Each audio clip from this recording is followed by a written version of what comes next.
Hi, I'm Jordan de Souza. I'm a guest conductor at Houston Grand Opera, where I'm conducting this new production of Rigoletto. Say 1 and 2, and he...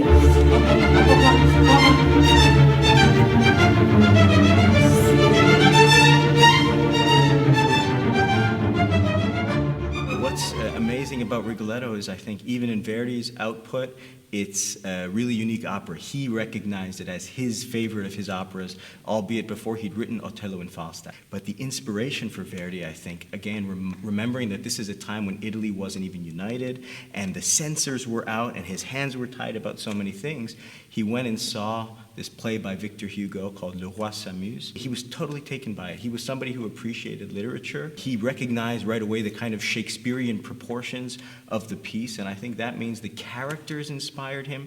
The idea that Gilda could be pure and innocent, yet kind of capable of full romantic passion. That the Duke is charming, but shallow, callous, cruel. And that Rigoletto, even though there's a bitter irony to so much of what he is, he hates the world, and yet there's the tenderest moments, and he's redeemed almost by his love for his daughter.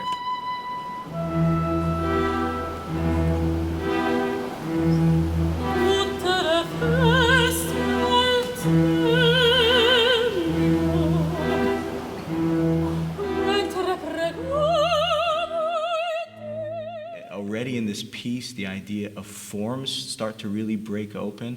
And again, that comes from the fact that he was sensitive to literature, sensitive to drama and pacing. He draws a line for each of them from the beginning to the end. You feel through Gilda's music that she is becoming a woman, that as you get to the second act, this is not even the same voice type.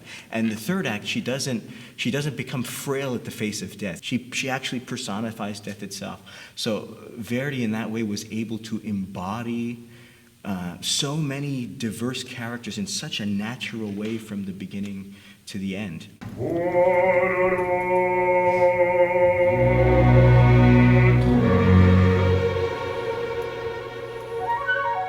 For Verdi, I think the process could be somewhat painstaking. He said, il più faticoso lavoro, the most painstaking work for him, was developing something that he called the tinta of a piece. That could be the color, the mood, the atmosphere. Verdi is always instantly recognizable from his accompanimental figures. Of course, it changes later in his life, but at this stage, in the middle period of his life, where he wrote Rigoletto, Traviata, and Trovatore.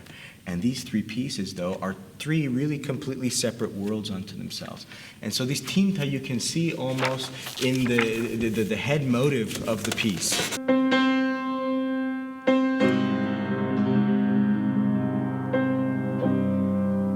The simplicity of the phrase that answers turns inwards.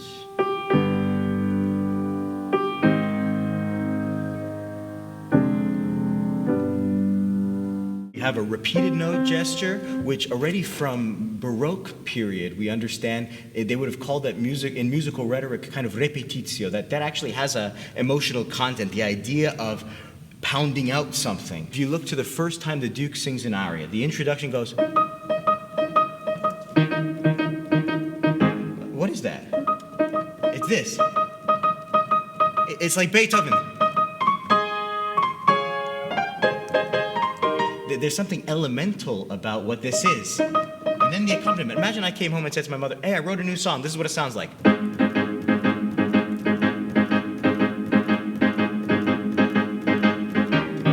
But as much as it's nothing, it also embodies everything that the Duke is. It's shallow. It's totally virile. It has the capacity to...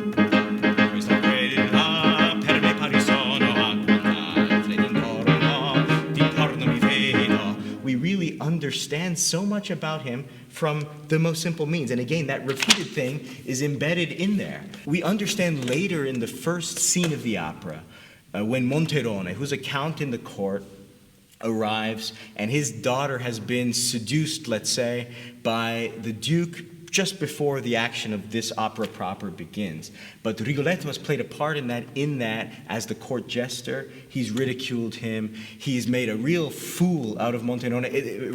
Rigoletto's greatest strength maybe in the court is his sense of humor, is his ability to make everybody kind of alive and laughing, but it always comes at somebody's expense, which means all the other characters are eternally stacking up chits against this guy, and it's all eventually like a house of cards going to come down.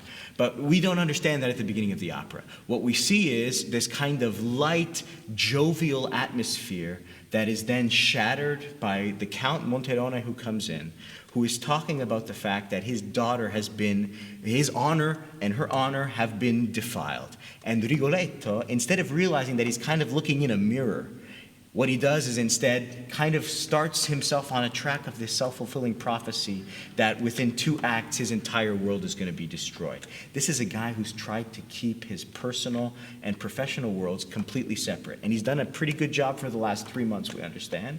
And here it comes fast. In this opera, there's a momentum from the beginning to the end, and we are all kind of a part and a slave to the momentum of this opera. But so Monterone arrives. We're at the end of this kind of feeling of a general festa, of a general party, and he comes in, and listen again to his music. So this is the end of the music. And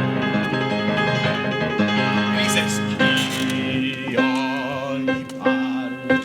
No, il voglio Monterone. So we hear now, wait a second, we've heard this before.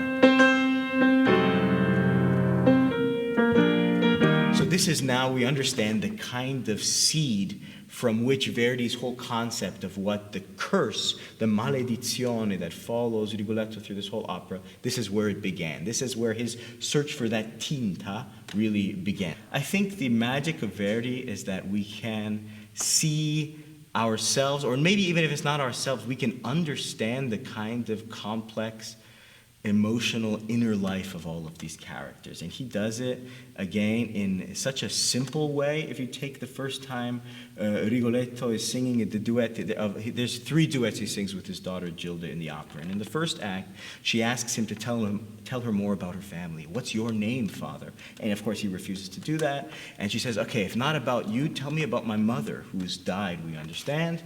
And he sings this famous kind of aria.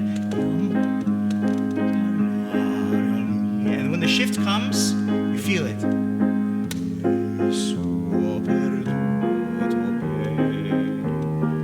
So again, even with the simplest of music, there's always something dramatic about Verdi. There's never a wasted note, a wasted gesture. And so in that way, I think we can relate to all the characters, even if you don't really see yourself in some of these characters.